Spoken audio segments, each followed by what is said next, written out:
Babizoun serre son sac à dos contre sa poitrine devant le grand portail de l'école. Ses phalanges blanchissent sous la pression. Il franchit le seuil.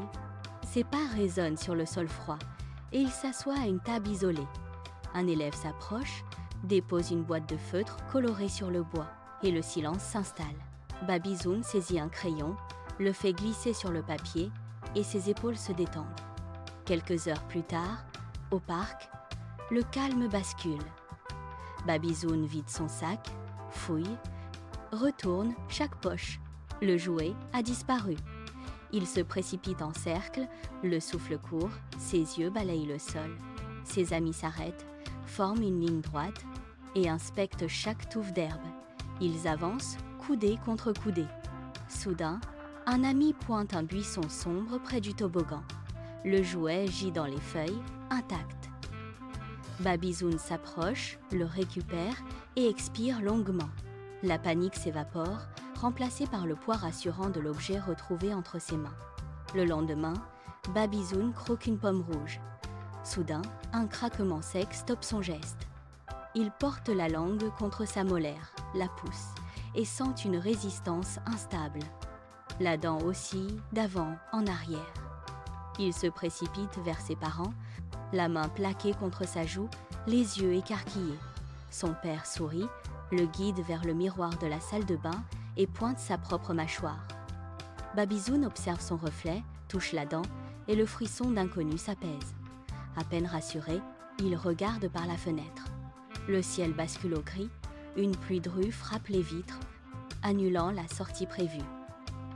Babizoun suit le trajet des gouttes qui glissent sur le verre. Ses amis entrent, chargés de coussins et de jeux.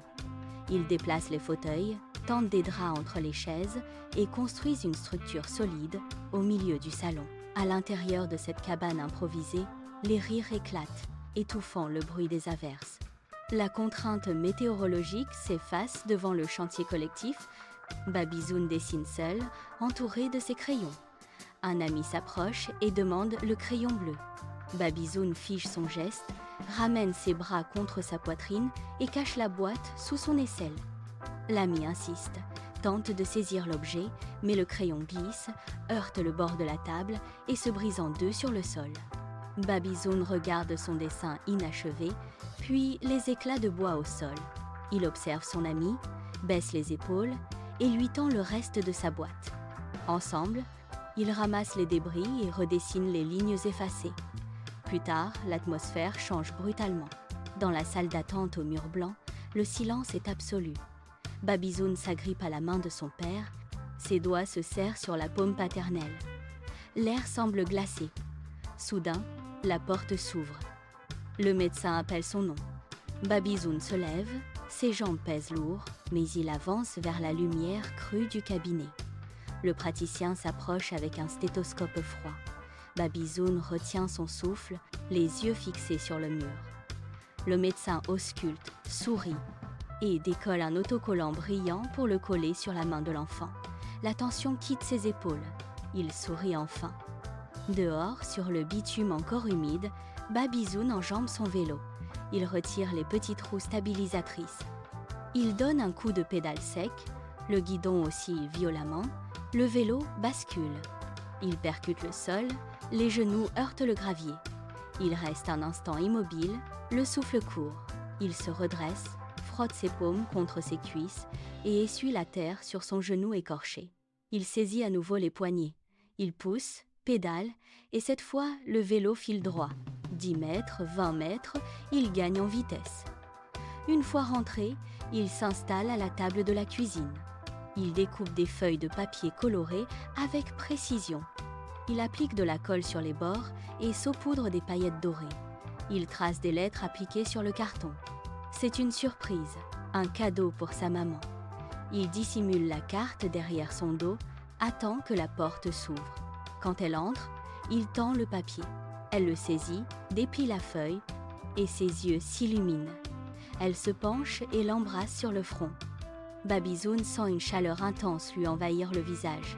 Il rayonne, le cœur léger, fier de son effort accompli. Le soleil est au zénith. La famille s'éloigne du bruit et gagne la prairie. Le père déploie une nappe à carreaux sur l'herbe haute qui ondule sous une brise légère. Babizoun s'assoit, ses mains effleurent les tiges souples qui lui chatouillent les paumes. Soudain, une file de fourmis traverse le bord de la nappe. S'approchant du panier en osier, Babizoun les observe, immobile, sa respiration devient lente et régulière. À quelques pas, un papillon aux ailes orangées décolle. Babizoun se lève, le suit du regard, mais ne court plus. Il marche doucement, ses pieds s'enfonçant dans le sol meuble. Le père dispose les fruits et le pain sur la nappe. Ils s'installent ensemble, loin des pressions du quotidien. Babizoun croque dans un fruit, le jus sucré éveille ses sens. Le silence s'installe, seulement troublé par le bourdonnement lointain des insectes et le bruissement des feuilles. Il s'allonge sur le dos, les yeux fixés sur le ciel immense qui change de teinte. Il ne cherche plus à prouver sa force ou à conquérir de nouveaux défis.